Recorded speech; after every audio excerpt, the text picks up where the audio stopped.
Good afternoon, everyone. Welcome to the weekly San Jose State football press conference with head coach Mike MacIntyre. Today is Monday, September 12th. This week, San Jose State opening up its home schedule against Nevada Saturday, September 17th at 1 p.m. The game will be available on television on the WAC Sports Network and also on the radio on the Spartan Radio Network. 12:30 pregame show, again a 1 o'clock kickoff. San Jose State and Nevada both opening up the 2011 conference schedule. Spartans enter with an 0-2 record. Nevada coming in with an 0-1 record this Saturday. And we encourage everyone to purchase tickets. Tickets are still available for this Saturday's game. And another reminder, the Mike MacIntyre Show will be recorded in front of a live audience on Wednesday, September 14th from noon to 1 in downtown San Jose at Original Joe's. And will air Wednesday night from 8 to 9 on 1590 KLIV. Now I'll bring in head coach Mike MacIntyre.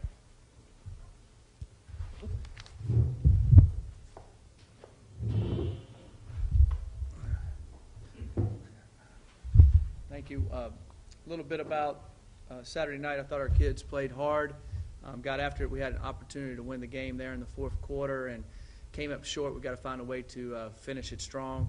And we're looking forward to playing Nevada in our opening game. They're a very good football team. They ran into a great team in Oregon. Oregon has, I don't know, they got speed on top of speed, and you can see that on tape. Nevada's coached very well by Coach Alt. I know they'll be, I would say, foaming at the mouth, so to speak, when they come in here, ready to try to get back on their road track. And we look forward for our home opening WAC game, and we look forward to playing Nevada. And they're basically a returning WAC champion, the way I look at it, and they're a very good football team. So I'll have any questions at this time. Mike, can you talk about your offensive line and the improvement they made from one week to the next, and as it showed with your running game, but also just what they were able to do to help protect Dasman? Yes, the offensive line played like I thought they should play and would play, and I expect them to play that way every Saturday. And I don't expect any less, and they shouldn't either. Again, I thought, going into the Stanford game, I think Stanford's defensive line and their linebacking group is very good, and they put a lot of pressure on you. I think we had a little bit of a wake-up call, so to speak, when you play your first game, and they're a very good front. And I thought that UCLA's front's very good. They're big and powerful. I just think we kind of took it to another level and played like we should play. And I expect them to play that way the rest of the year.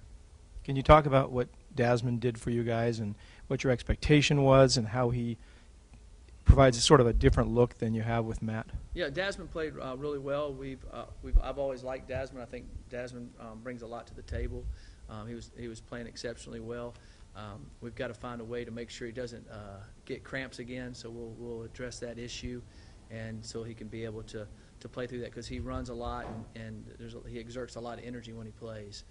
I was very pleased with Dasman, and he brings I guess a dual threat, so to speak, to the game, and that helps you in all aspects. Was he nervous? Do you think that contributed to the cramps, or is it just exhaustion? And in terms of assessing how he threw the ball, and it seemed like once or twice he sort of locked into receivers. Is that something that just comes with experience, or? Yeah, I think it's definitely something that comes with experience. And when he did lock into receivers is after he came off the cramps. It was under a pressure situation near the end of the game. And I think he wasn't to me, it didn't look like he did earlier in the game when that happened. And so I think that fatigued him a little bit, not only physically, but maybe a little bit mentally. And you need to get, in that type of football we play at the high caliber, you've got to be hitting on all cylinders to be able to execute at quarterback. So did you think he was nervous and that led to the? No, I think he was. Of course, he was nervous at the beginning of the game. It's his first start in the history of his life in college. So I think he was nervous. But I think after he made the first run, he settled in and was playing really well. After the I would say at the end of the fourth quarter, the cramps, the fatigue, the pressure of the situation, and everything kind of all came in. And I think if he wouldn't have had the cramps and he would have still been playing, you wouldn't have seen that at the end. I think you would have seen the same guy you saw all along. I think it was more of a physical factor than a mental factor. Matt has a test this afternoon, I guess, for a concussion. Can you lay out sort of what you expect this week to be? Well, I don't know yet. With concussion situations now, which is very important and definitely the way it should be handled, it's really on a 24-hour basis type situation daily. If he tests out well today and he tests out in his running and in his written test, then he would be able to practice some tomorrow. He still cannot hit. He can still, so it'd only be on a kind of a skeleton crew deal for a couple more days till we find out exactly where he sits.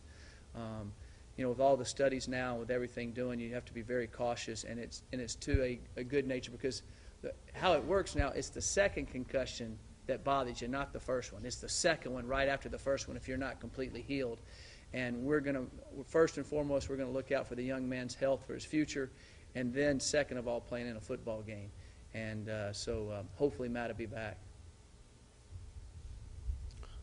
You guys made improvements in the running game and overall. You did see the turnover bug kind of got to you, some penalties also. Where do you see areas for opportunity and improvement going into the Nevada game? Right.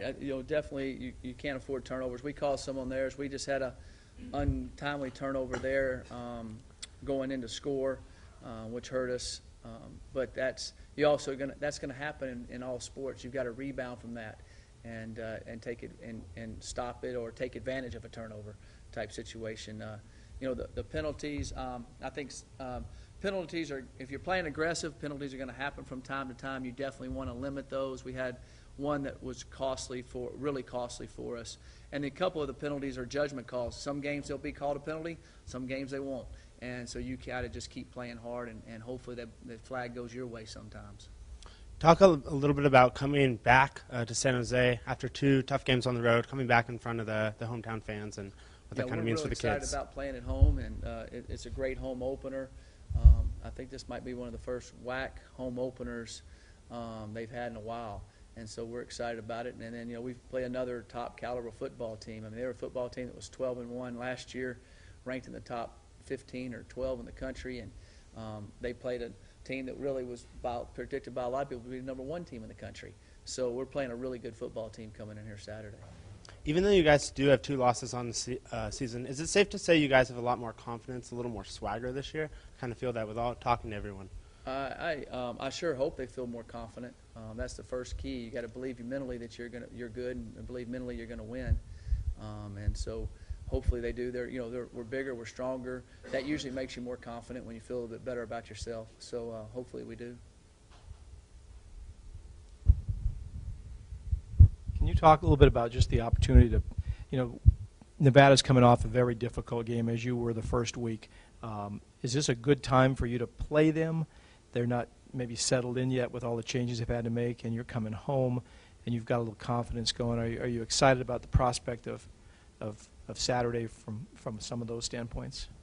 Well, I think Nevada will make big strides of improvement. You always do from week 1 to week 2, so I think they'll make big strides. We're always excited about playing at home, and when we play one of the best teams traditionally the last 4 or 5 years in our league, I think that puts a little bit more high price tag on it. Our kids are excited about playing Nevada. I think, we played them close last year, and I think when they came here 2 years ago, I believe they beat us 60-something. They killed us. So our kids understand how good Nevada is, and they'll be ready to play them. And I know Nevada will be ready to play. They won't be, quote, overlooking us after they had a bad showing, so to speak, last week. You talk about that they are still a good team. Is it refreshing not to have to play Colin Kaepernick again? I would think, I guess you could say yes. I mean, he was no quarterback in the history of college football did what he did, 10,000 yards passing and 4,000 yards rushing. But the young man they've had has sat behind him for a few years, and he's just as big as Colin. I don't know if anybody knows that. The guy's like 6'6", 200 and something pounds. He can run. He's a big young man. He just played behind basically one of the best quarterbacks to ever play college football. So I'm glad Colin's not out there, but the guy they got playing is pretty good also. Where do you see areas for improvement for this week, things you really want to grow on as a team? Well, I'd like us to score more down in the red zone. I'd like to get in the end zone more. I'd like us to put more points on the scoreboard. We're going to have to score points to beat them, and so I think it's important for us to get in the end zone. Talk about overall the play of the defense. I mean, you guys down towards the end of the game, you kind of got worn down by the run game, but kind of characterized the defensive play of the game. The defensive players played hard. We've got to tackle better at the end of the game than we did. Number 33 for them is for UCLA is a very good football player and big, strong young man, and he made some runs there at the end. Specifically one third down play in 5. We hit him, I think, after he had gained about a yard, and he dragged all of us across and got the first down. That was a big play in the football game, bigger than it looked at the time. So we need to keep fighting hard. Like I said, we've got to finish strong. I think we're in good shape. We've got to tackle better, and I think we will tackle better this week. We tackled better this week than we did the first week. I think we'll tackle better this week than we did last week.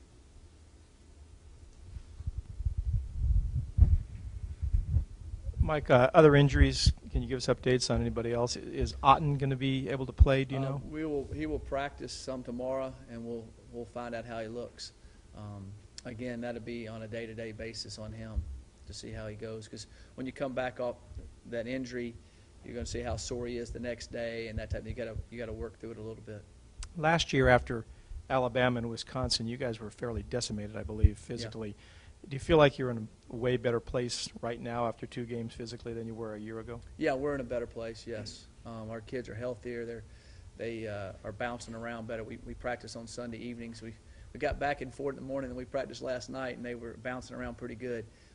I feel like we're fresher. I think we're in better shape. We're stronger. And I think that's will make a difference for us as the year goes along. Back to Desmond, did you have a sense that this is his 3rd year, that he would be playing some for you regardless this year? And is he sort of where you want him to be in his development? Yes. I had prepared those guys in the spring and two-a-days the way we practiced them. I'm a firm believer that you got to have more than one quarterback. You're a play away from the guy playing all the time, and so I think it's important that I think he's improved tremendously. He got a lot of reps with the first team as the spring and the fall went along, so I felt like made him more comfortable, and I think Daz has got a chance to be a good football player. If Matt is cleared and able to practice tomorrow and continues to progress, would he likely still be the starter? We're going to have to just play all that out. That's all I guess a guess right now, because I don't know where Matt sits.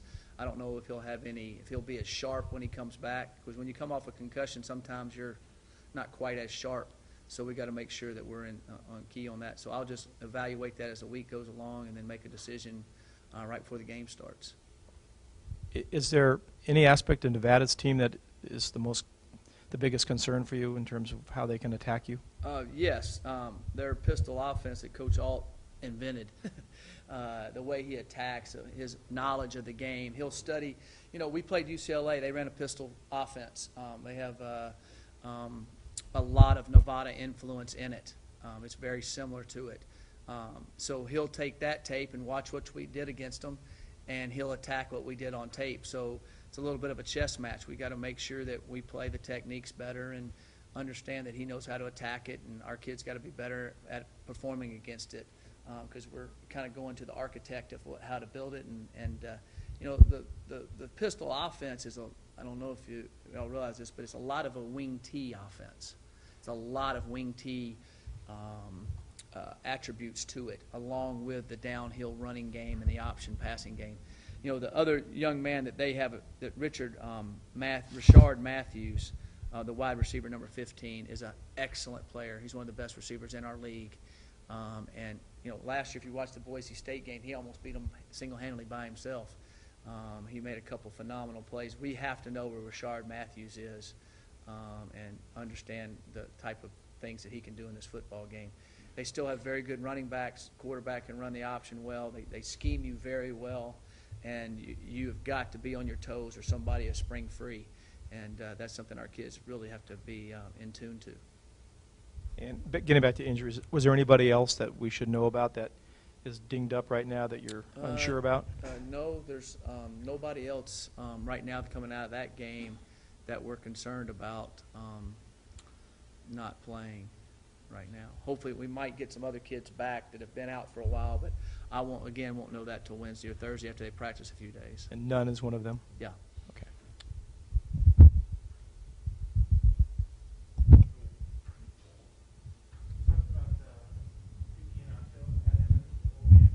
Yeah, Duke played the whole game, and Duke did some really good things. He made some good hits. He caused a big-time fumble there.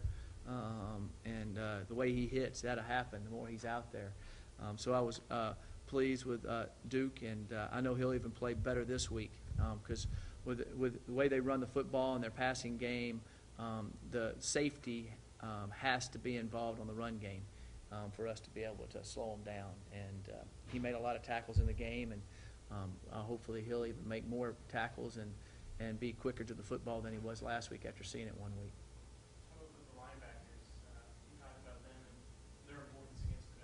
Yeah, it's important.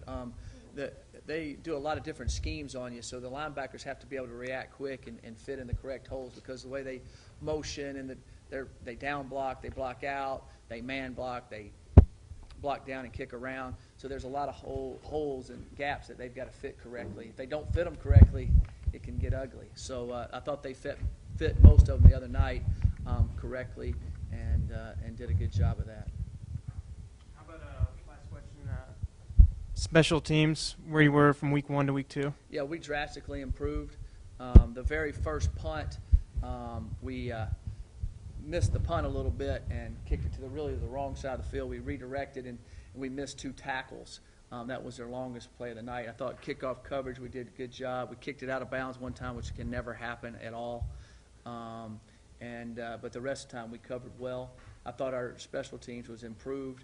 We need to take the same step we did last week, this week, and I feel like we will on that area. Anything else? All right, thank you very much. Appreciate it.